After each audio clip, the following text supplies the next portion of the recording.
Okay, so this chapter is about national income, essentially GDP, gross domestic product. So you're going to be able to define gross domestic product. You're going to be able to talk about whether gross domestic product is related to income or spending. You're going to know all of the components of GDP. It's not just one monolithic measurement. It's the sum total of several measurements. You're going to learn about how we correct GDP for inflation so that we can compare like numbers to like numbers so we know what real growth versus real is relative versus the nominal numbers. Nominal is now. Okay? And we're going to talk about whether GDP is actually an accurate measure of society's well-being. So in micro, we talked about individual households and how individual households and individual firms made their decisions and the kinds of things that they were using to make those decisions. In macro, we're looking at the whole economy. So we're never going to talk, or we're rarely going to talk about a household. We're going to talk about households. We're going to talk about firms. And we will be assuming that they act essentially in concert. Okay. Gross domestic product measures the total income of everyone in the economy. What? I don't mind if you type this.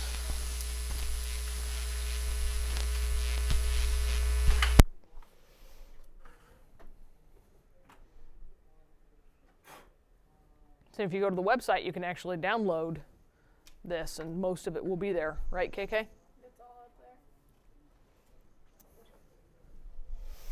up there. GDP also measures the total expenditure on an economy's output of goods and services. G and S is goods and services.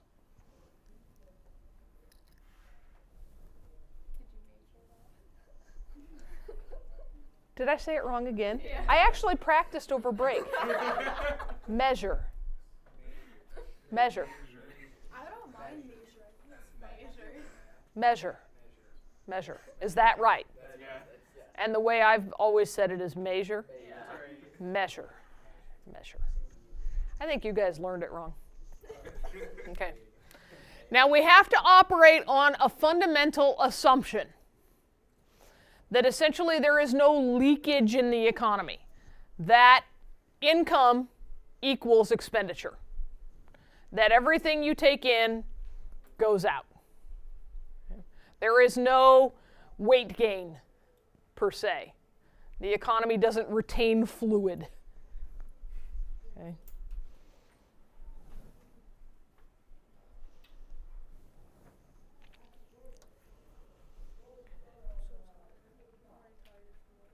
So think about the circular flow. All of the money flowing one way just kept going, right? What went into the center to the government was spent by the government or returned in the form of transfer payments, okay? Even what leaked out when we talked briefly about banking and savings is eventually returned to the economy in the form of expenditure as well. Okay? It's a continuation on that idea of matter can neither be created nor destroyed. Same thing here. All right. So, circular flow review.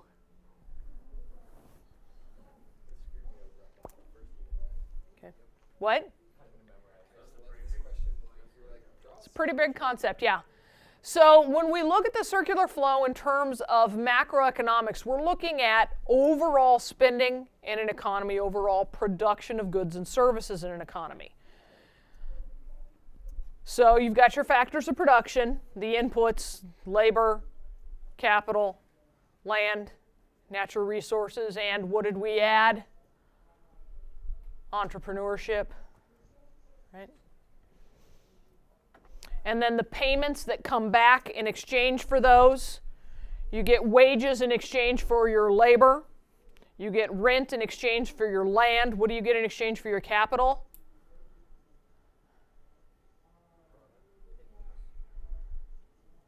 What do we call the income in exchange for your capital? Revenue. Your natural resources, you're going to just get income. What do you get in exchange for your entrepreneurship?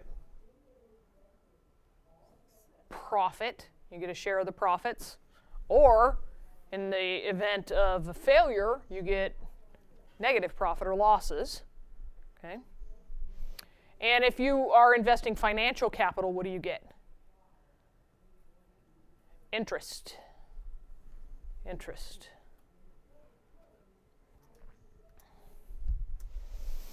Does this look familiar? Households and firms. Households own all of the factors of production and sell and rent them for income. And then they take that income and they spend it at firms. Sometimes even the same firm. If I work at Walmart, I'm also probably going to buy my groceries there, right? Okay. The firms buy outright or hire or rent those factors of production, and in exchange provide the income to the households, and they sell goods and services. Herndon or Bengston? If you're willing. I'm willing. It's the first day. Nothing happens on the first day. As she goes on. Markets for factors of production. So land, labor, and capital go to the market for factors of production, where on the other side the firms have gone to get what they want. The firms then pay their wages, rent, profit, interest, etc. And the households count that as income. The green line, the flow of money in the circular flow in macroeconomics, is GDP.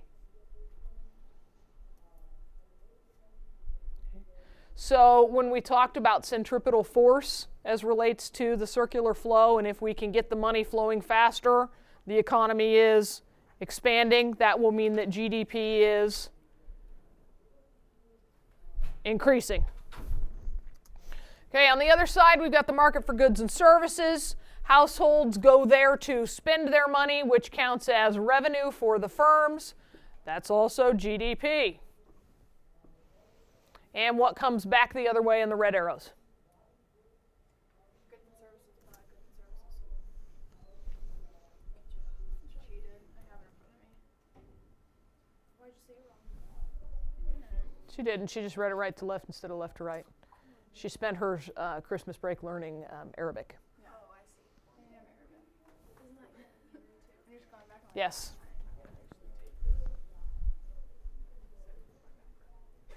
You're going to set the circular flow as your background? That's not a terrible idea. Oh, yes, it's on Friday's quiz. Friday's It's not going to be here. See, I'm not crazy anymore. Bankston, could you be bothered to go to the website and... Bankston, do you want me to send you a screenshot? Kavanaugh, did you just say you're not even surprised by that anymore? I would almost do like I'd be surprised if we didn't. Of course there's going to be a quiz on Friday. That's a whole week's worth of class. Memorize it again. Well, perhaps if you had learned it instead of memorizing it, Like as in like I have you will not be quizzed specifically over your ability to replicate it. I made you a nice copy. I didn't hear that. You will not be quizzed specifically over your ability to replicate it, but you will have to be fluent with it. Yeah, I got an A last semester. Okay. So the government is in the circular flow, but it wasn't on that chart. We know that the government actually ends up in the middle of the circular flow. It collects taxes from both households and firms, and then also purchases goods and services. And then we know that the financial system ends up somewhere outside the circular flow, and it matches the supply of funds with borrowers' demands for loans, and both savers and borrowers can come from both firms and households.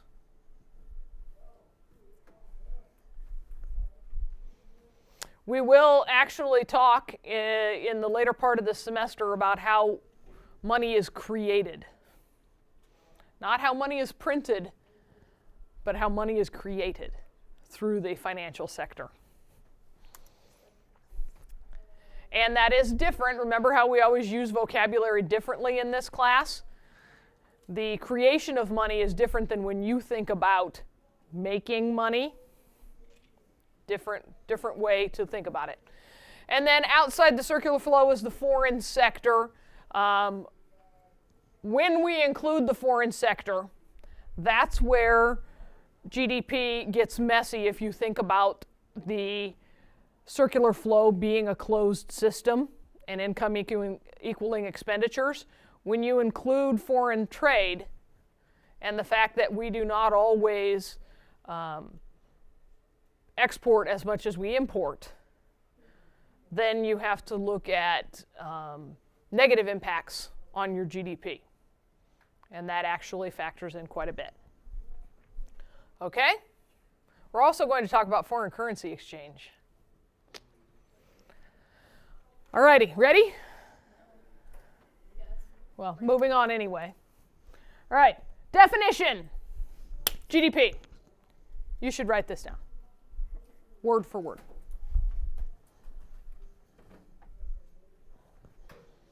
And then we're going to break it down. We're going to apply some wubs.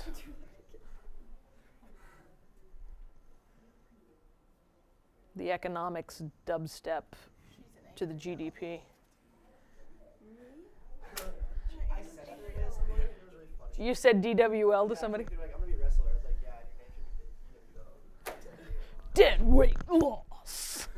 Undefeated. Oh. Yeah. So in economics, when you apply a tax, it results in essentially a loss to the economy, and that is called deadweight loss, and its abbreviation is DWL, and so we decided that that would be an epic wrestler name.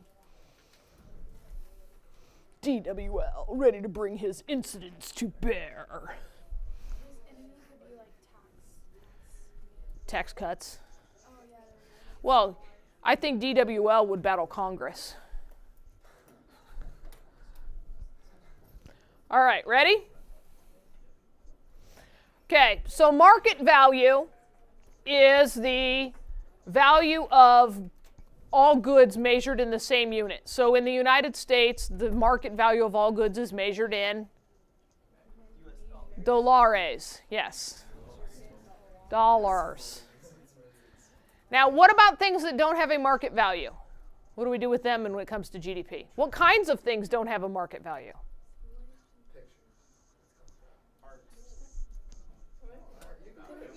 Well, I'm going to go home today and scrub the toilet and clean the shower. What's the market value? There isn't one because I'm doing it for myself. If I paid someone else to do it, it would have a market value. But when I do it for myself, it doesn't have one. So it doesn't count for GDP. So the fact that your parents make you take the trash out or make you shovel the sidewalk or make you mow the lawn, they're actually hurting the GDP. I should tell him that. So yeah, I don't encourage you to broach this topic over dinner. It might result in a loss of income to you, which would also hurt GDP.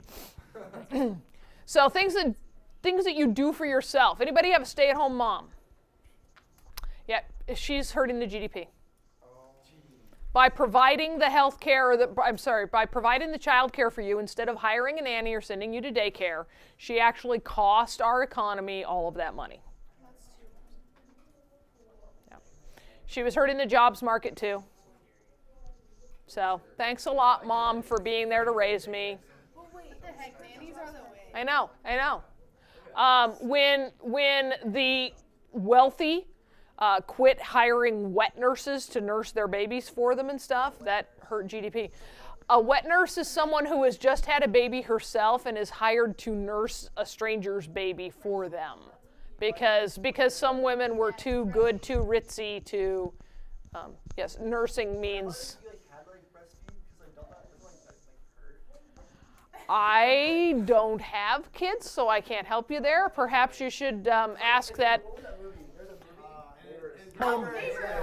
movie. Okay, so final goods and services. Final goods. Final meaning intended for the end user. For the end user. Okay, there's two types of goods. There are final goods and there are intermediate goods. Okay, this can cause a little intellectual constipation, so follow along here. Final goods are for the end user. Intermediate goods get used in the production of a final good or service. So when Ford, in producing the all-new aluminum F10, goes out to Alcoa and says we need to order however many tons of sheet aluminum a year, when Ford buys that aluminum from Alcoa, is it a final good or an intermediate good? It's an intermediate good because it's going into the production of the F-150, which is a final good. Yes, sir? Is there intermediate services? No. Walmart Walmart is a retailer. The sale of the good is the final. Yeah, but what is Walmart considered then? It's not like they're an end. Walmart's a firm. They're just a firm, they're not an end or an intermediate consumer. Like you say, what's the vendor to them? Yeah, Walmart, they buy it from the company that makes it. So when they buy it, it's an intermediate good. When you buy it, it's a final good. But that depends.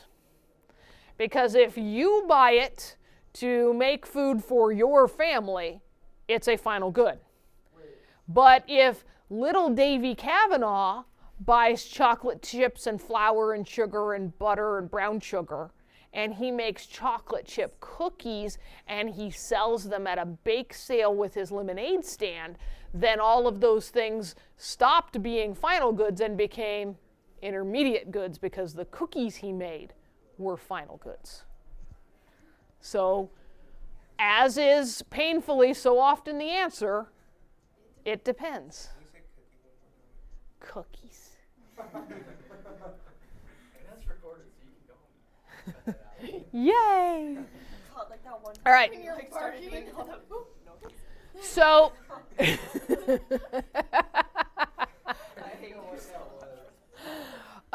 did I tell you guys about what happened in the Pranty household? So Autumn Pranty is in my World Civ class, and her sister was walking down the hall of their house and heard me talking in Autumn's room and was like, "What is Hoke doing in Autumn's room in our house? That's weird." And she was rewatching a lecture. So I'm with you all the time. All right, the reason GDP can only include final goods is because if we included the value of the intermediate goods, we would be doing what is called double counting. We assume that the value of that intermediate good is included in the cost of the final good. Ford is not going to sell that F-150 without including the cost of the aluminum in the final price. Well, profit, of course, right? Okay? Goods. Goods are tangible things. I can touch it. Okay? I can hold it in my hands. And services are intangible things. While I can hold the clothes that have been dry cleaned in my hands, I can't really hold the dry cleaning of the clothes in my hands, right? While I can hire merry maids to come and clean my toilets and clean my showers, I can't really hold the cleanliness in my hands. Yes? What would, say you go rent steam cleaner, like something like that, what would that be considered a service? Or No, you're renting the good. If you rent the rug doctor and take it home and do it yourself, you've rented the good of the rug doctor. And you are producing the service of the cleaning yourself and thus hurting the GDP. You'd be far better off hiring Stanley Steamer. Well, the economy would be better off if you would just do that. Yeah, GDP wants you to be lazy, yes. No. Okay. So, any questions here? All right, this next one is key. Produced. Produced. It's not about when it's consumed or when it's sold. It is when it is made. So Ford started manufacturing the Ford F-150 2015 model, all aluminum, late 2014. If it doesn't make it to the dealer's lot and get sold until April of 2015, when does it count in GDP? the end of 2014. In 2014. It's when it was produced, not when it's actually sold. And we'll go over how that works accounting-wise, Michael. Is that the case for anything else that's produced? Yes, everything. Okay. There are other reasons. I know you're already thinking end of year clearance and stuff. It's running through your heads. Yes. Those are about taxes. Why businesses don't want stuff on their shelves when they do inventory at the end of their fiscal year, whether it's the end of the calendar year or their fiscal year. That's about tax incidents and that kind of thing. It doesn't have to do with GDP. Okay, within a country, we measure GDP nation by nation, not globally.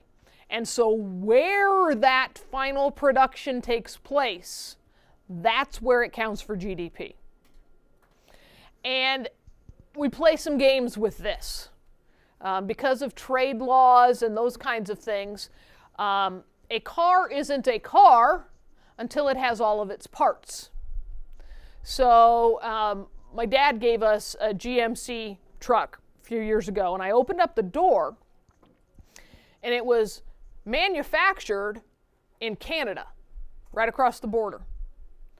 And yet it's an American-made product because the final assembly took place in the United States. So they will leave some of the parts off, bring it here to a final assembly plant, put it together, it counts for our GDP, and it gets the Made in America sticker. So, like, is Canada mad about that? No, because what did Canada get out of that? Canada got all of the wages of the workers who did most of the assembly.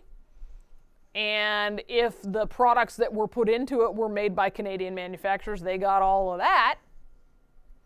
And they also get the export credits. Okay. And in a given period of time, we measure GDP quarterly and yearly. Essentially, those are the figures that are calculated for us. All right. GDP is total spending. The four parts. You're going to know this. SIGNIX. SIGNIX. Consumption, investment, government spending, and net exports. SIGNIX. Bengston, you should memorize this. You might actually want to write it down.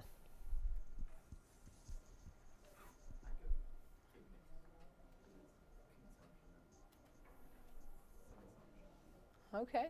KIGNIX, fine. Well, hello. Thank you. I have one of those.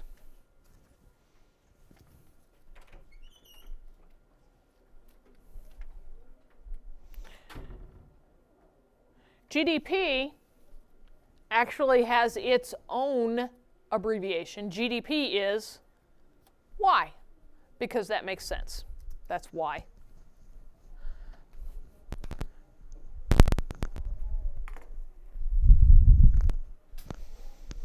So y equals c plus I plus g plus nx. And nx can, in some circumstances, be a negative number.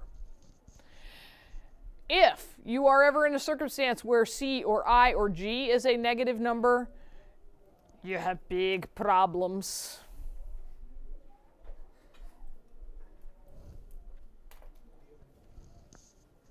What?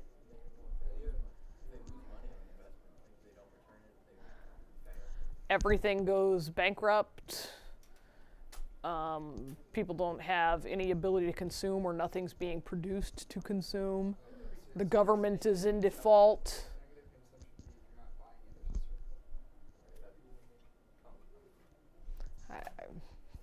This is bad. Yeah. Okay. So, breaking down the components. It's exciting stuff, I know. Consumption is total spending by households on goods and services.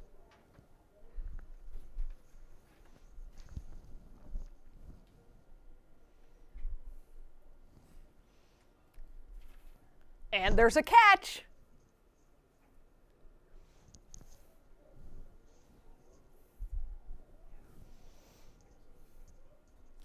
How many of you live in a house? How many of you live in an apartment? Okay. How many of your parents are renting the house you live in? Okay. Well, there goes my example. Okay. KK, your house, your parents are renting your house. They happen to be building one elsewhere, but right now you're living in a place they're paying rent on. Okay. Here's the question. Does the rent KK's parents pay count in GDP? Or does the mortgage payment that Jay Quellen's parents pay count in GDP? The answer is neither. Both are neither in you. Here's, well, it is. It's a good. A house is a huge good.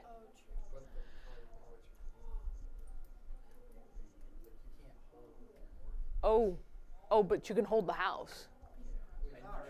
Oh, I hug my house every day when I go home. I don't know what's wrong with you.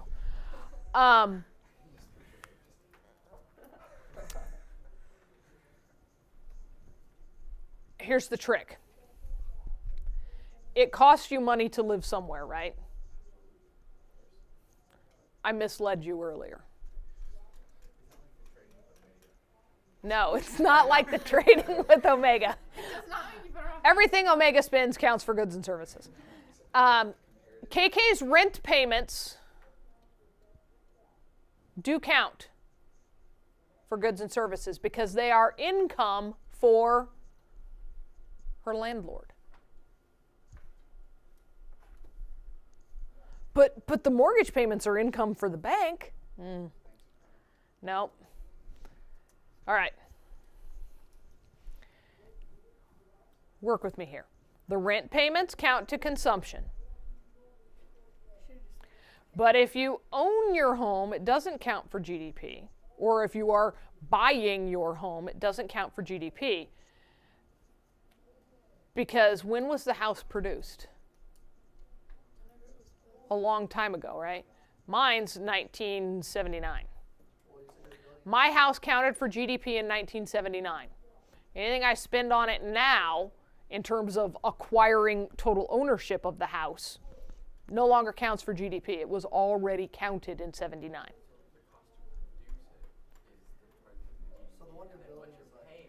Right.